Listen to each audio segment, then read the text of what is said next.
And I was contacted by an Independence police officer, and he had just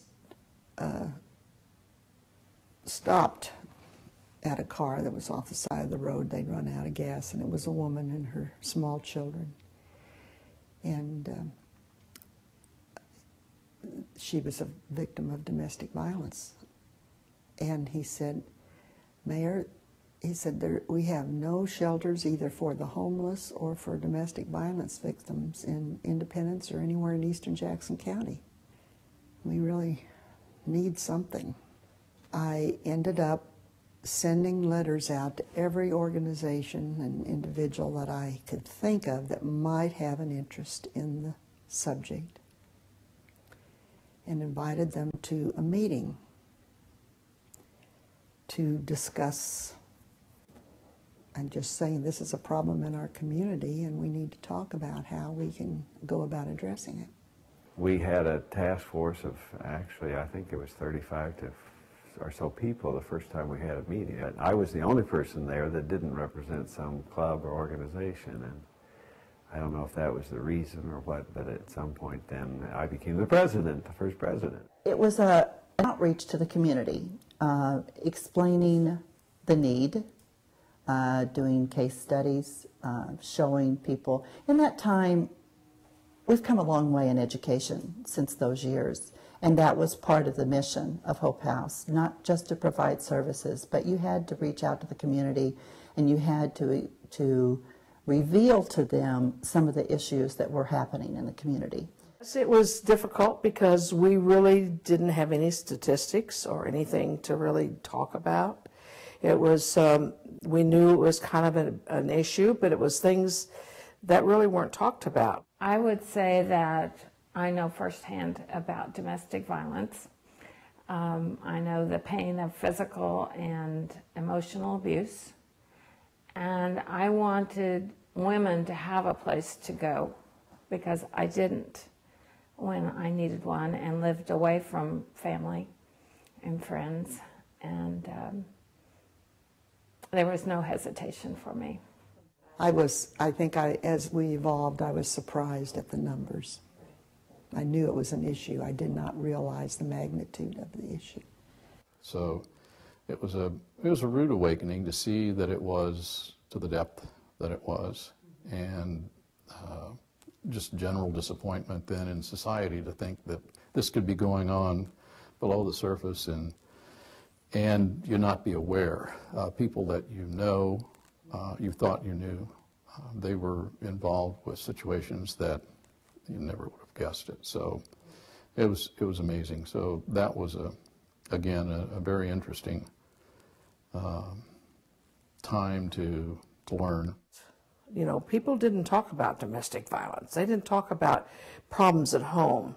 And a woman talking about that outside the home could be threatened or beaten. And we probably all knew somebody that maybe had some home issues, but it was seldom ever really discussed. And no one really ever realized the danger that was behind those doors. I was naive enough to think that we should be able to solve this problem. And of course, fundraising is so competitive that the reason has to be compelling. And so we actually went to some of these women and heard their stories. And I'll tell you, that is what really got me to say we've got to do something, and we're going to do it, and we're going to do it right, and we're going to do it big, and we're going to do it quick.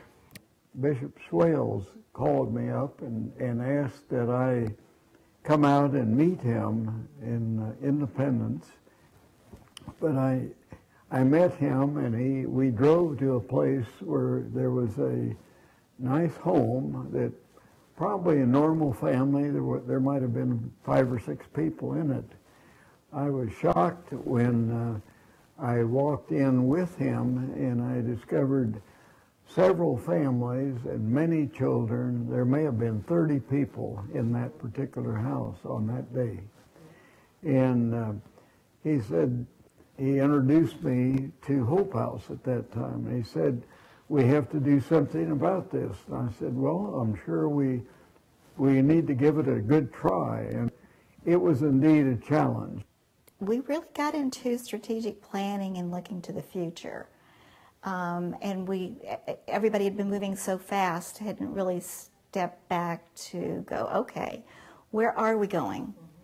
And that's when the capital campaign came out. That's, to looking at the future, not just the year, and looking at the finances. Well, if we're going to do that, how are we going to get the money? Where are the grants? Where are the corporations that will support? And I was surprised, in spite of the cramped quarters and the facilities weren't, Taj Mahal, women still would choose that over being home. So yes, the early days were very difficult. It seems to me like we were dealing with maybe $100,000 or $70,000 budget in those early years just to try to keep things moving forward, but everybody was committed. A lot of volunteers. I remember that there was just a lot of volunteerism that was associated with it. People that were making phone calls and receiving the hotline calls that would come in. So it was a most interesting effort. Well, I believe in what we're doing. Not just putting a Band-Aid on it, but trying to help stop the cycle of violence, working with the children, helping the women become self-sufficient, not just giving them a bed for a couple weeks and then sending them back out, but actually trying to bolster their self-confidence and get them back out there. You have people in crisis right now, and the fact that we turn people away just absolutely tears my heart. I understand it, but that means there are others out there that we don't even know about that are missing out on services. So. And I'm hopeful that maybe that's the way that you do break the cycle, where you have young people, young women who are aware that it's not okay to be slapped or to be restrained while they're dating. Maybe that's their first sign that this isn't the right way to have a relationship with a man. And if they see it with their mothers, perhaps they can help get their mother to shelter because they're more aware of our services. Lives are being changed every day. Children are learning what it's like to live in a place where no one's being beaten up. Living in a place where their mom doesn't have a broken arm. Living in a place where they can heal. And it's up to us, you and me and everybody else out there, to keep that and to work toward that. Domestic violence affects all of us, whether it is direct involvement with seeing a family member, but it filters down to the community because it affects everything about the community. And so it was very important that we educate the community on what domestic violence really looks like. And I still think if we could somehow start with preschool children, stop the world and start with preschool children and raise children in such a way that violence was not ever an action that they took. I imagine you're going to be around for a very long time.